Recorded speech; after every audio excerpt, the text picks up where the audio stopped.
Hello everyone. Today we shall read poem third from the book First Flight. The poem is A Tiger in the Zoo and it's written by Leslie Norris.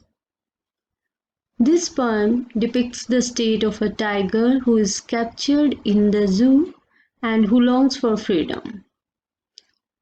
तो इस poem में poet ने जो है हमें बताया है कि कैसे एक कैप्टिविटी वाली लाइफ जो है वो बहुत ही अनहैप्पी होती है, बहुत ही सैड होती है और हर इंसान के लिए, हर लिविंग बीइंग के लिए फ्रीडम जो है वो बहुत ही ज़रूरी है।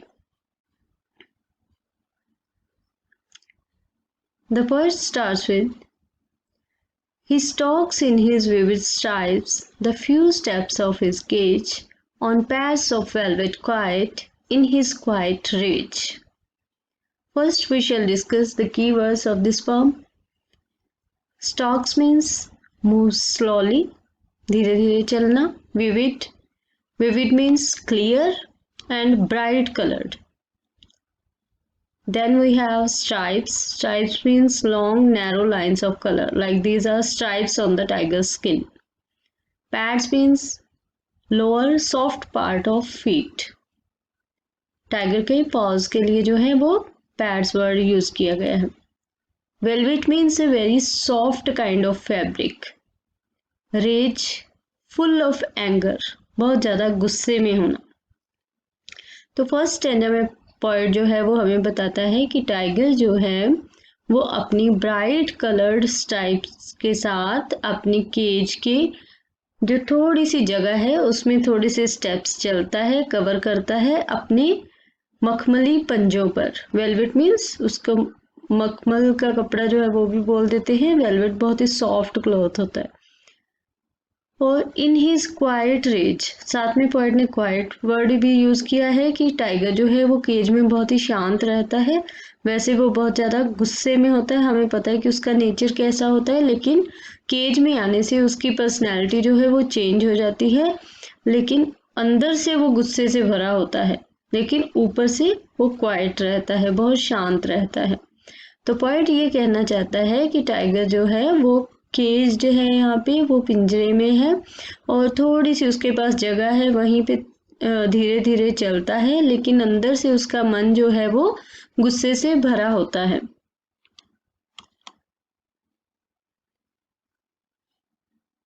He should be lurking in shadow, sliding through long grass near the water hole where plump deer pass. Lurking means to wait somewhere secretly in order to attack.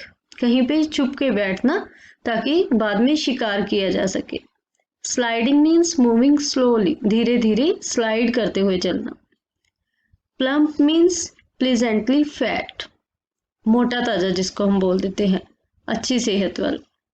In lines में poet कहता है कि tiger जो है अगर वो आज़ाद होता तो वो कहीं पे छिप के, लॉन्ग ग्रास में कहीं पे छिप के बैठा होता, धीरे धीरे स्लाइड करके मूव कर रहा होता अपनी बॉडी को near the water hole where plump deer pass.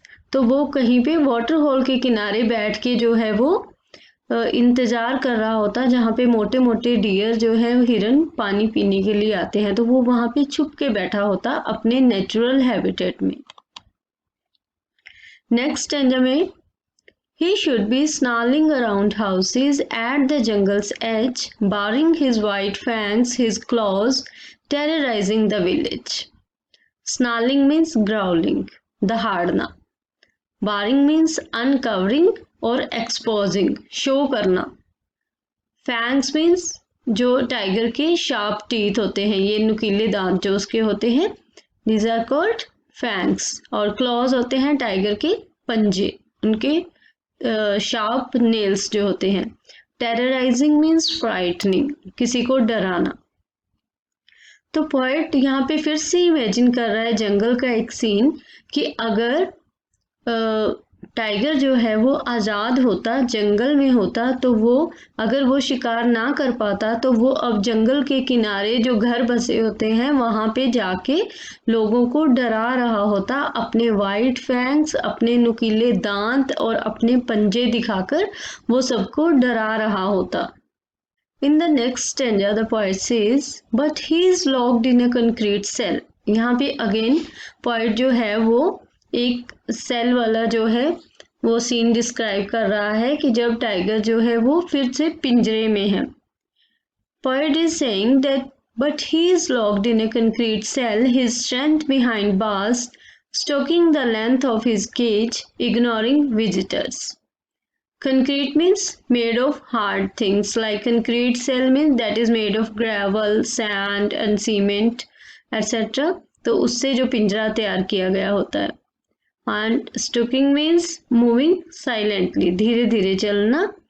Ignore करना किसी को मीन्स नॉट केयरिंग, दूसरों की परवाह ना करना, दूसरों को अनदेखा कर देना.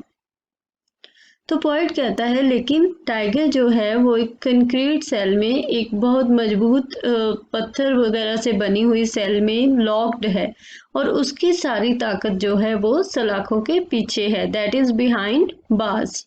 Stocking the length of his cage, वो धीरे धीरे चल के अपनी केज में जो थोड़ी सी जगह है उसको कवर करता रहता है.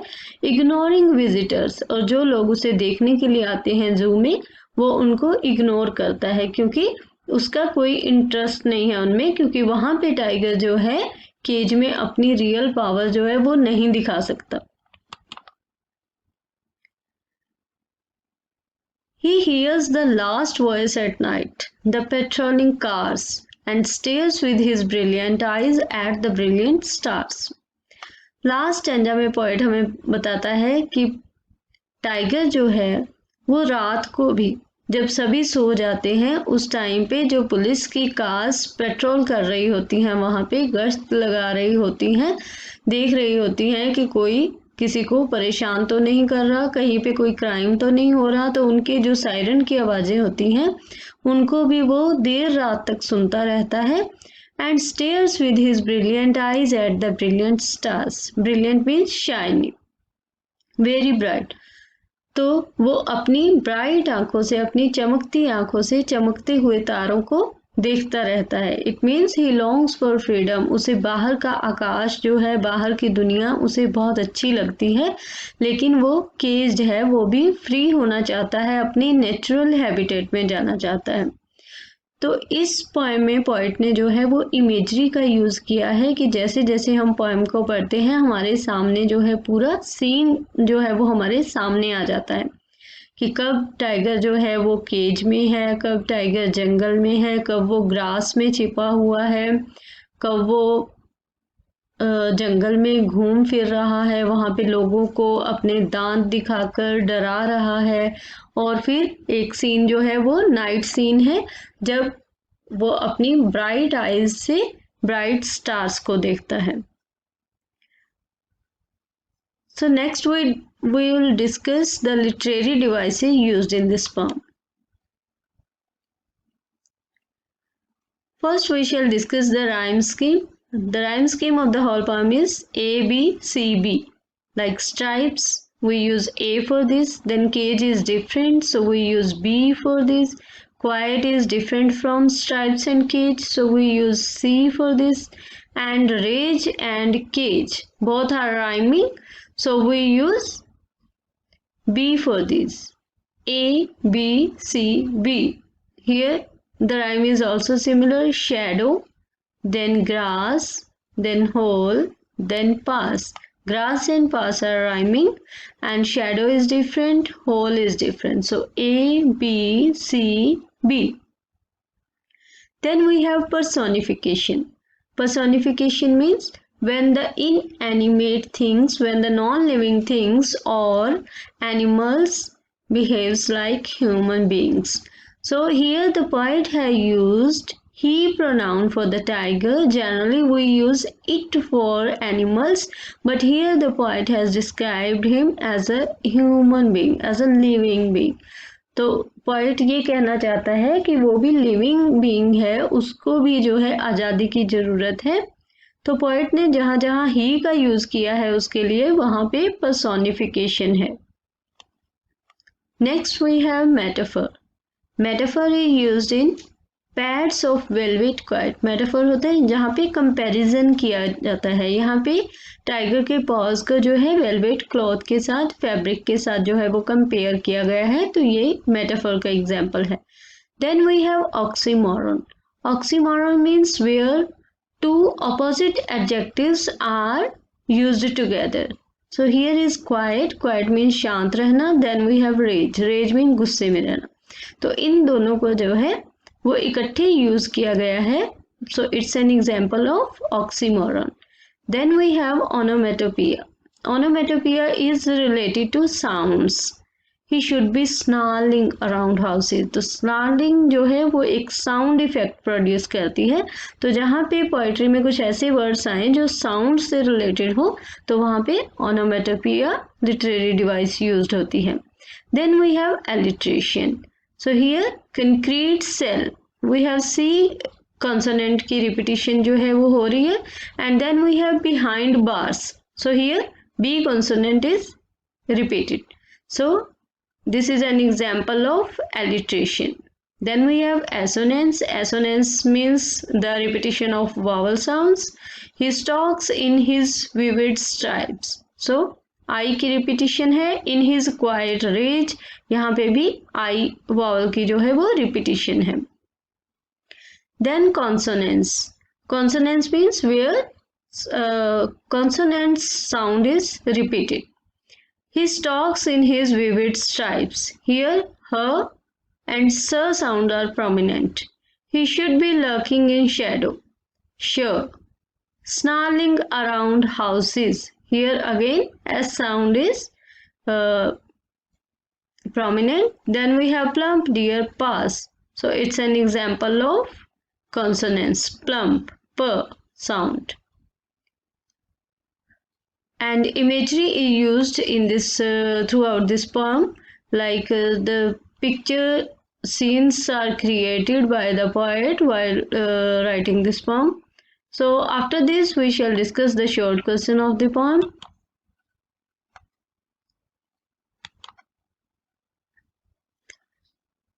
The first question is how does the tiger feel in the cage? Tiger जो है वो केज में कैसे फील करता है? The tiger feels sad and unhappy in the cage. He is full of rage and moves very slowly. The next question is why does the tiger move slowly in the cage? Tiger क्यों धीरे धीरे move करता है? He moves slowly in the cage because of the limited space of the cage. क्योंकि cage में जगह जो है वो बहुत थोड़ी है. The other reason is that The tiger is living a sad and unhappy life. Tiger जो है वो एक sad और unhappy life जो है वो बिता रहा है.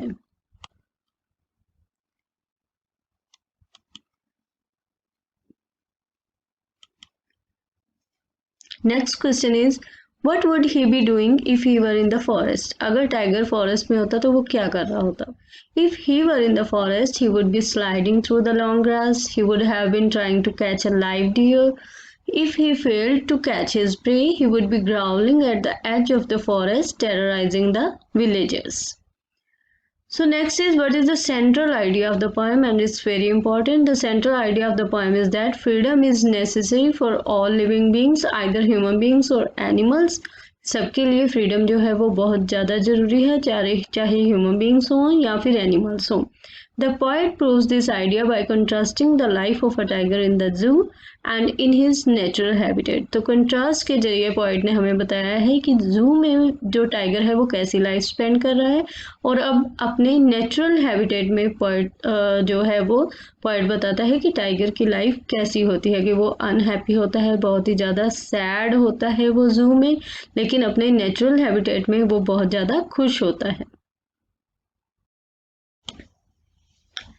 Now we have the long question of this poem, and the question is how does the poet contrast a tiger in its natural habitat and in a cage? तो poet कैसे बताता है कि क्या डिफरेंस है टाइगर के natural habitat में और केज में वो जो लाइफ बिता रहा है, उन दोनों में क्या डिफरेंस है.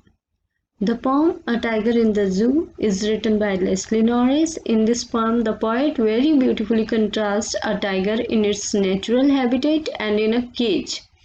Seeing a tiger in the cage, the poet thinks that if the tiger was free and not imprisoned, he would be lurking in the shadow of long grass. तो पोएट जब देखता है कि टाइगर जो है वो cage में है, तो पोएट सोचता है कि अगर ये टाइगर फ्री होता और कैद में ना होता तो वो कहीं छिप के शेड में, लंबी लंबी ग्रास की शेड में जो है वो छिप के बैठा होता. He would be sliding quietly through the long grass. वो धीरे धीरे मूव कर रहा होता. Then near the waterhole he would be waiting for some plump deer to pass that way.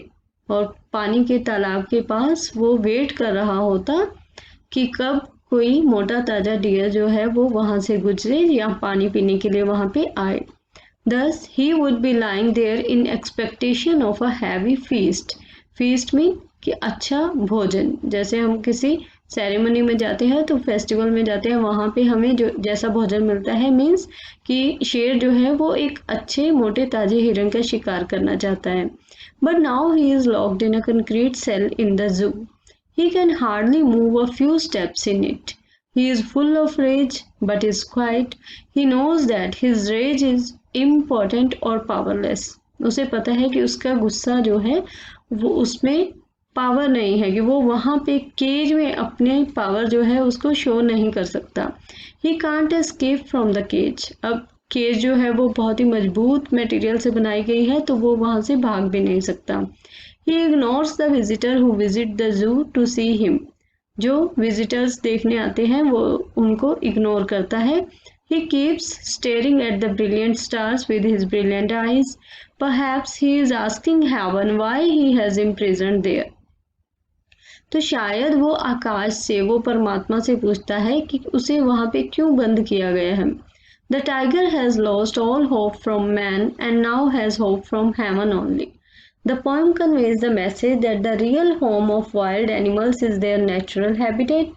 The tone of the poem is sympathetic towards the plight of caged animals. Tone means कि poet जो है वो कैसा message देना चाहता है, is it a happy one or sad one. तो यहाँ पे poem की tone जो है वो sad है. पोएट जो है वो अपनी सिंपथी शो कर रहा है कि हमें जो है वो जानवरों को अपनी खुशी के लिए जो है उनको केज में नहीं रखना चाहिए. उनको जैसे हम खुद फ्री रहते हैं वैसे ही एनिमल्स का भी राइट है कि वो भी फ्री रहें और हमें अपनी खुशी के लिए उन्हें उनके नेचुरल होम से जो है वो दूर नहीं करना चाहिए. तो यही मैसेज जो है वो पोएट इस पोएम के जरिए जो है वो सब कन्वे करना चाहता है, सबको बताना चाहता है. So thank you all for listening to it, and for more videos please subscribe this channel and share and like the videos. Thank you all.